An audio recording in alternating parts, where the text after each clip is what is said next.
2025 भर्तियों का वर्ष आज ही सुनिश्चित करें अपना सिलेक्शन और डाउनलोड करें तैयारी कर लो ऐप।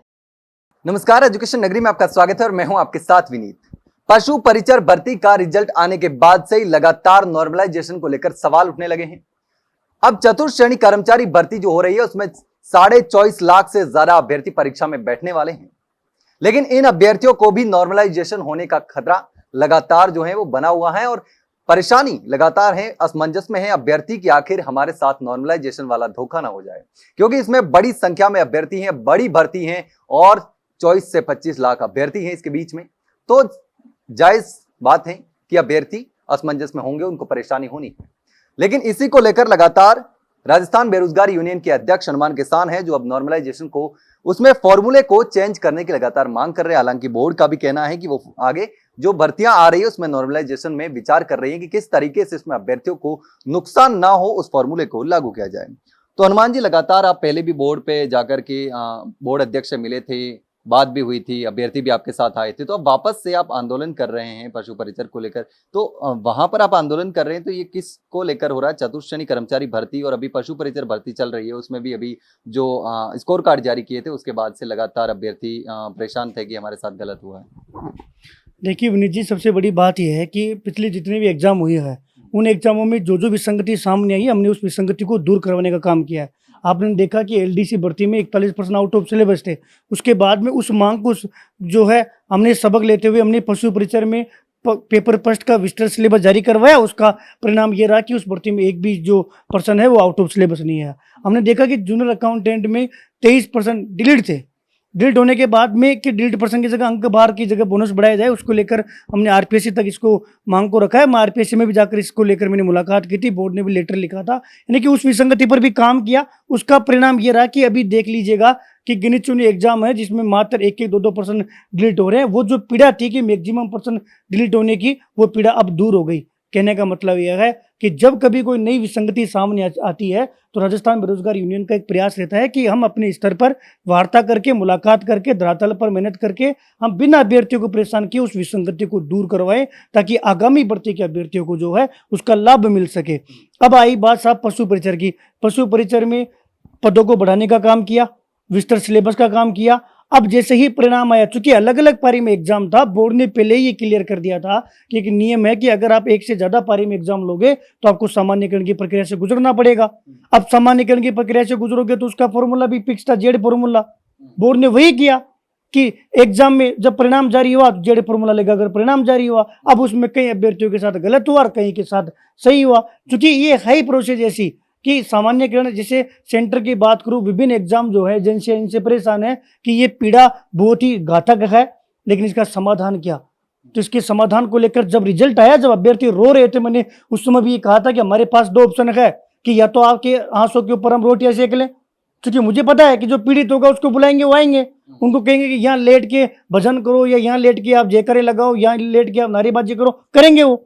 या वो ये है कि वास्तविकता क्या है। अगर हम इस फील्ड में है, 5-6 साल का हमें अनुभव है, तो हमारा पहला कर्तव्य बनता है कि हम सच्चाई से सबको रूबरू करवाएं।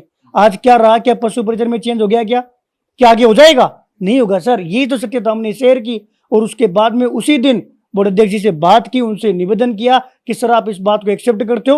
और देखिए, ये इंसानियत होती है कि आप भी कवर कर रहे थे, आपने भी कहा कि गलत हुआ है, सरकार ने भी कहा गलत हुआ है, विभाग ने भी कहा गलत हुआ है, बोर्ड ने भी कहा गलत हुआ, हम भी कह रहे थे गलत हुआ है। लेकिन गलत हुआ जब सबने कहा कि गलत है तो हम सबने मिलकर बात रखी, बोर्ड ने इस पर काम शुरू किया। अध्यक्ष साहब ने कई जगह इसका अध्ययन करवाया और सीएमआर से भी साहब हमने भी इसको लेकर मजबूती से बात रखी थी। माननीय मुख्यमंत्री जी के ओएसडी को मैंने पूरा एक जो है चीज समझाई थी। उन्होंने हमारी स्टैटिक जो विभाग है उसमें हमारी वार्ता करवाई थी, बेकायदा सचिवालय तक हमने बात की थी। लेकिन अच्छी बात यह है कि बोर्ड खुद पहल कर रहा था, जो कि ये बहुत अच्छा मैसेज है। इसके लिए हम बोर्ड का साधुवाद करते हैं। हाल ही में 20 जून को हमने श्री राम जी की तस्वीर भेंट करके आलोक राज जी का धन्यवाद किया है कि सब आपने पहल किया। हमारा मकसद ये नहीं है कि किसने क्या किया, हमारा मकसद है कि विसंगति का समाधान हुआ कि नहीं हुआ। अब समाधान हो रहा है और लेटेस्ट जो एसएससी में जो ईक्यू बेस्ड फॉर्मूला था वो होता तो पी फॉर्मूले की तरह ही है, लेकिन उसमें जो वेरिएशन है बहुत कम आता है, 0 और 1 के मध्य बराबर का जो उसमें वेरिएशन आता है। और एसएससी ने भी लेटेस्ट फॉर्मूला अप्लाई किया है,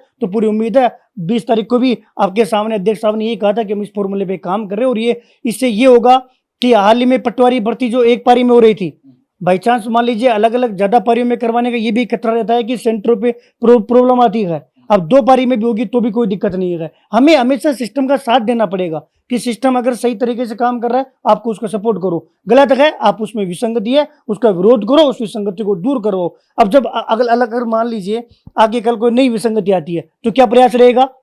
उस विसंगति को लेकर रोएंगे नहीं, उससे सबक लेकर हम आगामी समय तक क्या करेंगे, उसको दूर करवाने का काम करेंगे। अब पटवारी भी बच गई, वीडियो भी बच गई, चतुर्थ श्रेणी भी बच गई, अभी जेल प्रेरी की आंसर की पे काम चल रहा है, जेल प्रेरी का परिणाम नहीं आया है तो इस पर भी नया फॉर्मूला लागू होगा, यानी कि ये अभ्यर्थी भी बच गए। और अगर ये पशु परिचर वाले अभ्यर्थी जब पहले पटवारी में हुआ उस समय मैं एक्टिव नहीं था, अगर उस समय अगर ये अभ्यर्थी तो थे, अगर 17,64,000 युवाओं ने फॉर्म भरा है, ये अपनी बारी का इंतजार नहीं करते तो उसी समय चेंज हो जाता। कई अभ्यर्थी करें तो बोर्ड खुद ही कर रहा है, अरे मेरे भाई पटवारी भर्ती में क्या हुआ था, गलत हुआ था ना, तब तो बोर्ड ने नहीं किया। ये सब काम होने के बाद में मुझे लगता है करेगा काम कौन? अभी भी सारे काम कौन करेगा? संबंधित एजेंसी, सरकार करेंगे तो अधिकारी। हम काम कर रहे हैं। आपने देखा सर अभी संगणक भर्ती थी, संगणक भर्ती में कुछ मूल पदों पर परिणाम आना बाकी था, डिपार्टमेंट में 2-2, 3-3 का डाटा नहीं पहुंच रहा था। हमने लगातार मेहनत की, प्रयास किया, सरकार तक बात पहुंचाई, जो अभ्यर्थी डीवी नहीं करवा रहे थे उनका डाटा रुकवा के बोर्ड में भिजवाया। अभी हाल ही में 20 तारीख को अध्यक्ष साहब से वार्ता हुई, अध्यक्ष साहब ने कल परसों ट्वीट किया कि अगली वीक में संगणक का रिजल्ट आ जाएगा। ऐसे ही ICDS के महिला सुपरवाइजर की भर्ती थी जिसमें 59 अभ्यर्थियों का डाटा था, उसमें जो 2 अभ्यर्थी आ ही नहीं रहे थे, एक अभ्यर्थी को कॉल करवाया विभाग से कि आप इसको ज्वाइन करोगे कि नहीं करोगे, क्योंकि अगर आप नहीं करोगे तो आप हमें लिखित में दे दीजिएगा, ये कुछ कहिए ताकि जो नीचे की जो बहनें उनको नौकरी मिल सके। काम करवाया। अब हमारे सामने समस्या आई कि जब डीवी जो डिपार्टमेंट कर रहा है उसमें यह समस्या आती है कि अंतिम किसी में 2 डाटा, किसी में 10 का डाटा, किसी में 20 का डाटा क्लियर नहीं होने से संपूर्ण जो रिजल्ट है वो रुक जाता है। इससे सबक लिया, सबक लेकर अभी पशु परिषद से नवाचार हुआ है कि अतिरिक्त विचार्य सूची, यानी कि जो वेटिंग आएगी तो वेटिंग में भी आपको 2 गुने का डाटा चाहिए होगा, तो उस समय आप डीवी करवाओगे उससे पहले कि आप पहले से ही, क्योंकि इस समय तो डिपार्टमेंट के पास पशु परिचर को लेकर तो काम है नहीं, तो क्यों ना आप डाटा को लेकर पहले से काम करो। अब ये नवाचार कब हुआ? जब वहां पे हमने मेहनत की, वहां पे हमने काम किया, और इसका फायदा ये मिलेगा कि पशु परिचर में तुरंत वेटिंग लिस्ट जारी हो जाएगी कि जो डाटा वाली समस्या वो नहीं आएगी। हमारा प्रयास यही है कि जैसे जैसे समस्या हमारे सामने आएगी उस समस्या का हम सामना करेंगे। मैं आज की कह रहा हूँ सर कि छात्रावास अधीक्षक ग्रेड संगीत समाज कल्याण की भर्ती थी जिसमें 3 अभ्यर्थी जो है उनका डाटा नहीं आया। अब उन 3 अभ्यर्थियों को ये पता है कि हमारा नंबर नहीं आएगा क्योंकि मेरिट के हिसाब से रिजल्ट आया है, ये हो सकता है कि वो कहीं और लग गए, अब वो उनका डाटा क्लियर होकर नहीं आ रहा। अब पिछले 20-25 दिन से वो चीजें रुकी हुई है, उससे ये हो गया कि जो शेष परिणाम का इंतजार कर रहे हैं वो रिजल्ट भी रुक गया, उससे ये होगा कि वेटिंग का टाइम भी रुकेगा, वेटिंग के लिए भी समस्या आएगी, अब उनका रुकवा कर वापस भिजवा रहे हैं। तो जैसे जैसे समस्या आएगी उस समस्या पर हम काम कर रहे हैं, उसका समाधान करवा रहे हैं। उससे का एक परिणाम था कि सामान्यकरण की समस्या का समाधान हुआ है। अब इसमें वो बेचारे पशु परिसर में जो सिलेक्टेड कैंडिडेट है वो तो खून के आंसू रो रहे हैं। 10वीं पास की भर्ती है साहब, 1700 ग्रेड पे कोई बड़ी भर्ती नहीं, वो भी किसानों के बेटे हैं। अब कौन सी पारी में कौन सा प्रश्न हार्ड है कौन सा सरल है ये विनीत जी ना तो आप तय करोगे ना मैं तय करूंगा, फॉर्मूले के बेस पे तो होती है। तो उन अभ्यर्थियों का माननीय न्यायालय में भर्ती अटक गई, अब सरकार ध्यान नहीं देगी, 2 तारीख को सुनवाई है तो उनका रोजगार मेले में भर्ती शामिल होगी नहीं। इसलिए हम कल पशुपालन विभाग में एक बड़ी संख्या में सुबह 10 से 12 बजे के बीच में इकट्ठा हो रहे हैं और विभाग को हम अवगत करवाएंगे। चूंकि 20 तारीख को हमने बोर्ड को अवगत करवा दिया, अभी हाल ही में हमने मंत्री जी से भी इसको लेकर मुलाकात की थी और कल हमारा बड़ा प्रदर्शन है और हमें पूरा भरोसा है कि माननीय मुख्यमंत्री जी इसको संज्ञान लेंगे, विभाग के अधिकारी संज्ञान लेंगे और 2 तारीख को इस भर्ती का न केवल स्टे हटेगा बल्कि रोजगार मेले में इनको नियुक्ति भी मिलेगी। तो ये जो प्रदर्शन हो रहा है वो स्टे हटाने की मांग को लेकर किया जा रहा है? जी सर, ये है कि न्यायिक जो बाधा है, देखिए अगर मान लीजिएगा कि 6 महीने बाद में सुनवाई होती है तो 6 महीने बाद में भी तो सरकार तो वही पक्ष रखेगी जो 2 तारीख को रखेगी, ये विभाग तो वही पक्ष रखेगा जो 6 महीने बाद में रखेगा। आज आइए भर्ती में 6 महीने से सुनवाई नहीं हुई, 6 महीने बाद में 3 तारीख को सुनवाई होने वाली है। 3 तारीख को सुनवाई होगी तो डिपार्टमेंट थोड़ी अपना निर्णय चेंज करेगा कि बोर्ड ने किस बेस पे रिजल्ट तैयार किया, रिप्लाई तो वही देना है। तो जब आप 6 महीने बाद में दोगे वो 2 तारीख को दे दो, ताकि वो अभ्यर्थी सर क्या है उनको गुमराह कर दिया गया। हमेशा क्या होता है कि जो वंचित होता है उसको भटकाना आसान होता है कि मैं तेरा ये काम आसानी से तेरा काम हो जाएगा, तू मेहनत कर ले। इससे क्या होता है कि जो लोग जिनको ये आदत है, जिनको अवसर मिल जाता है रोटियां सेकने के लिए कि हमारे पास 50 बच्चे आ गए हम इसको लेके घूम लेंगे, हमारी नेतागिरी हो गई। मैं कह रहा हूं कि साहब कोई है प्रदेश में जो कह सके कि इनमें न्याय हो जाएगा, इनके साथ नहीं होगा साहब। मैं ये नहीं कह रहा, हालांकि माननीय न्यायालय में विचाराधीन प्रकरण है, लेकिन वास्तविकता यही है कि इनके साथ न्याय पॉसिबल नहीं है। जो तरीका था, जो सिस्टम था, उसके तहत ये काम हुआ है। हम सच्चाई बोल रहे हैं। अभ्यर्थियों की पीड़ा जायज है, उसका हम सम्मान करते हैं। उन अभ्यर्थियों का मैं धन्यवाद भी ज्ञापित करूंगा कि आप लोगों के आक्रोश को देखते हुए कहीं ना कहीं बोर्ड ने ये काम जल्दी कर दिया कि आगामी भर्तियां बच रही है। तो हमारा जो कल का प्रदर्शन होगा वो यही होगा कि ये न्यायिक जो बाधा है उस पर निर्णय हो, बोर्ड अपना पक्ष रखे, सरकार अपना पक्ष रखे और जो संबंधित अभ्यर्थी सामने वाले हैं वो अपना पक्ष रखे। जो भी निर्णय होगा वो सर्वमान्य होगा। उसके बाद में कम से कम इनको नियुक्ति तो मिल पाएगी समय से, वरना ये भी बेचारे अभ्यर्थी पीड़ित रहेंगे और उनको गुमराह लोग करते रहेंगे।